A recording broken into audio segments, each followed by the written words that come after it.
আজকে ছিল আমাদের গ্রামে নবাবী বিরিয়ানির ওপেনিং। তো দেখতেই পাচ্ছ সামনে কতটা ভিড়। যেহেতু একজন সেলিব্রিটি আসছে, স্বস্তিকা দত্ত, তাই জন্য প্রচণ্ড ভিড় ছিল। তো প্রথমেই আমরা ঢুকে গেছিলাম রেস্টুরেন্টের ভিতরে।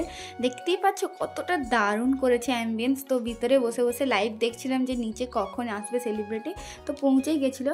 আর আমরা এমন একটা জায়গায় বসছিলাম যে তার সামনের যে টেবিলটা ছিল ওই টেবিলেই স্বস্তিকা দত্ত বসেছিল। তোমরা দেখতেই পাচ্ছ যে এন্ট্রি নিচ্ছে স্বস্তিকা দত্ত। তো যারা যারা ভিডিওটা দেখছো প্লিজ একটু লাইক করে দিও আর সাবস্ক্রাইব করতে একদমই ভুলবে না। যতটা টিভিতে দেখতে সুন্দর তার থেকে অনেক বেশি সুন্দর সামনাসামনি দেখতে। আমার দারুণ লেগেছে, এত কিউট দেখতে।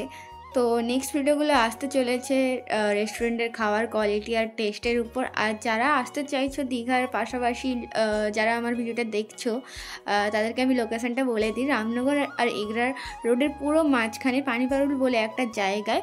তো পানিপারুলের পুরো বাস স্ট্যান্ডের উপর এই রেস্টুরেন্টটা ওপেনিং হয়েছে। তো আজকের জন্য বাই, দেখা হচ্ছে নেক্সট ভিডিওতে।